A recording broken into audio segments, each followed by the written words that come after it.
Baik, pada kesempatan kali ini, saya akan jelaskan ilmu tentang membaca pikiran lewat bahasa tubuh, yaitu saat berbohong. Hampir setiap orang pernah berbohong, baik disadari maupun tidak, direncanakan ataupun spontan. Pada saat tertentu, mungkin pasangan rekan Anda curiga bahwa Anda sedang berbohong. Atau sebaliknya, Anda curiga bahwa pasangan Andalah yang sedang berbohong. Masalahnya, tahukah Anda kalau dia benar berbohong? Sebenarnya, tidaklah sulit untuk mengetahui apakah lawan bicara Anda sedang berbohong atau tidak. Bahasa tubuh secara spontan dan sering tidak disadari akan membeberkan kebohongan tersebut. Hal ini terjadi karena orang yang sedang berbohong lebih memerhatikan ucapannya daripada apa yang terjadi pada tubuhnya. Hasil penelitian yang dilakukan oleh Dr. Desmond Morris menyimpulkan bahwa Anda tidak dapat memalsukan bahasa tubuh. Akan tetapi, bukan tidak mungkin, orang yang pekerjaannya berbohong bisa mempelajari bahasa tubuh sehingga bisa memanipulasinya. Menangkap sinyal kebohongan dari orang seperti itu memang sedikit sulit. Namun, sepintar-pintar menyembunyikan kebohongan, pastilah ada isyarat tubuh yang lepas dari kontrolnya karena otak memiliki sistem pengaman yang akan diteruskan apabila menerima pesan nonverbal yang tidak selaras. Dalam hal ini, wajah merupakan bagian tubuh yang paling sering menunjukkan sinyal kebohongan. Berikut adalah tanda-tanda orang berbohong. 1. Menutup mulut dan terbatuk. Menutup mulut merupakan salah satu gerakan yang paling sering digunakan setiap orang ketika berbohong. Banyak juga orang yang menyamarkan kebohongannya dengan pura-pura batuk. Padahal dia tidak sedang terkena penyakit batuk. Keinginan untuk menutup mulut merupakan gerak refleks yang terjadi dengan sendirinya. Saat itu, tanpa disadari, otak menyuruh tangan untuk menghentikan kata-kata bohong yang diucapkan. Sama halnya dengan seseorang yang tertawa terlalu keras. Ketika merasa telah melakukan tindakan yang berlebihan dan itu bukan sesuatu yang baik, secara tidak sadar dia akan menutup mulutnya, seperti hendak menghentikan tawanya. Namun, apabila Anda mendapati orang menutup mulutnya sewaktu Anda sedang berbicara, berarti dia merasa Andalah yang sedang berbohong kepadanya. Hal itu terjadi karena dia merasa heran dan cemas mengapa Anda berbohong. Secara tidak sadar, dia menutup mulutnya sendiri. Biasanya, gerak isyarat ini juga dikombinasikan dengan gerak tangan ke bagian wajah lainnya. 2. Menyentuh hidung. Gerakan ini relatif lebih halus dibandingkan dengan tindakan menutup mulut. Orang yang sedang berbohong dengan sendirinya akan melakukan gerakan mengusap bagian bawah hidung baik secara lambat maupun cepat. Anda harus hati-hati dengan gerak isyarat ini karena bisa saja hidung lawan bicara Anda memang sedang gatal. Penjelasan tentang gerakan ini adalah sewaktu pikiran negatif, berbohong, memasuki alam bawah sadar, otak serta-merta akan menyuruh tangan untuk menutup mulut. Akan tetapi, saat terakhir, tangan menuju mulut agar usahanya tidak terlalu jelas, terlihat menutup mulut tangan ditarik menjauhi wajah dengan cepat. Biasanya, gerakan ini terjadi secara alamiah sehingga orang kadang terkecoh kalau gerakan ini menunjukkan kebohongan sendiri. Teori lainnya menunjukkan bahwa saat berbohong, ujung saraf halus dalam hidung terasa gatal. Untuk menghilangkannya, orang akan mengusapnya tetapi dengan usapan halus dan lembut. Coba perhatikan, apakah gerakan ini Anda lakukan ketika sedang berbohong?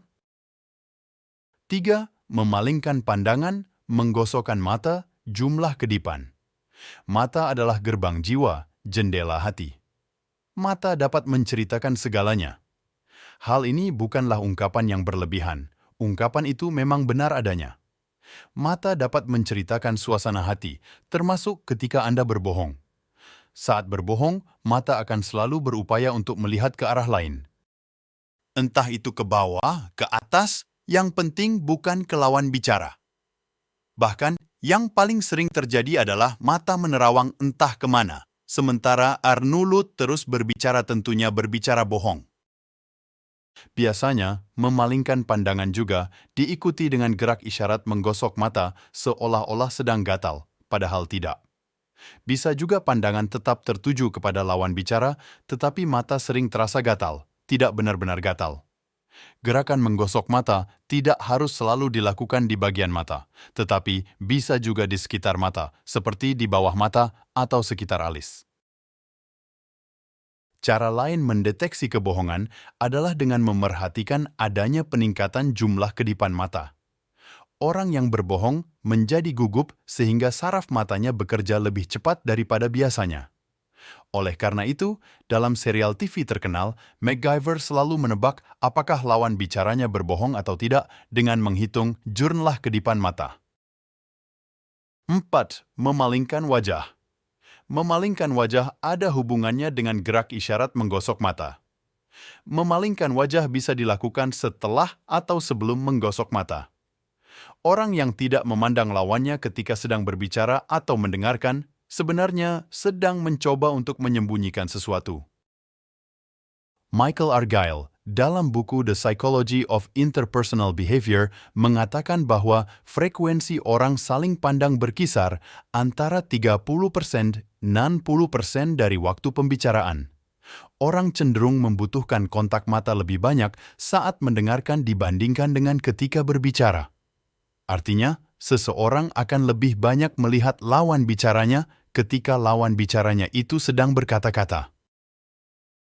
Dalam gerak isyarat ini, ada beberapa pengecualian bergantung budaya. Saat berbicara, beberapa orang bahkan tidak berani menatap lawan bicaranya atau seminimal mungkin menghindari kontak mata. Orang-orang yang pemalu atau tidak percaya diri biasanya melakukan hal ini bukan karena sedang berbohong. Dalam budaya Jawa misalnya, orang yang lebih muda usianya, jika berbicara dengan yang lebih tua, akan lebih sopan dengan tidak terlalu sering menatap wajah orang yang lebih tua. Untuk itu, berhati-hatilah dengan pengecualian ini. 5. Menggaruk leher. Menurut penelitian Dr. Morris, gerak isyarat menggaruk leher biasanya dilakukan dengan jari telunjuk. Hal ini menunjukkan keraguan atau ketidakpastian dari perkataan yang baru saja diucapkan. Gerakan isyarat ini bisa dilakukan di sisi kanan ataupun kiri leher, baik dengan menggunakan tangan kiri maupun tangan kanan. Tidak ada penjelasan apakah menggaruk leher bagian depan atau belakang juga merupakan isyarat kebohongan. Walaupun demikian, apabila kita menemukan gerak isyarat lain, respon saraf-saraf yang mengikutinya saat berbohong akan terasa gatal, menutup renulut, menggosok hidung, dan lain-lain. Ada kemungkinan menggaruk leher bagian depan atau belakang juga merupakan isyarat kebohongan. 6. Perubahan nada suara. Perkataan yang tidak jelas disebabkan oleh volume suara yang mengecil atau artikulasi suara yang tidak jelas. Jika hal ini terjadi, kemungkinan besar perkataannya tidak benar.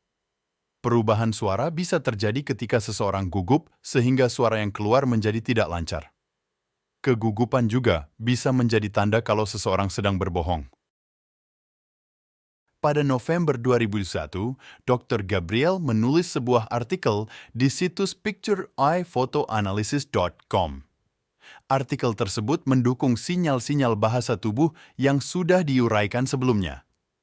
Menurutnya, orang yang berbohong mempunyai 3 kondisi psikologis, yaitu 1. Takut atau cemas. Wajah dan telapak tangan berkeringat, tarikan napas. Dalam, bibir menjadi kering karena sering menelan ludah dan dibasahi dengan lidah, berdeham atau batuk-batuk kecil, muka berangsur-angsur pucat, lebih sering memainkan tangan, badan menjadi kakul, dan sering memicingkan mata atau melirik tajam. 2. Kekuatan untuk menutupi kebohongan. Berusaha menahan ekspresi wajah agar emosi tidak keluar. Tersenyum dengan cepat atau tidak, ia pas, menutupi renulut, menyentuh hidung, mengusap bagian wajah, dan menghindari kontak mata. 3. Internal konflik.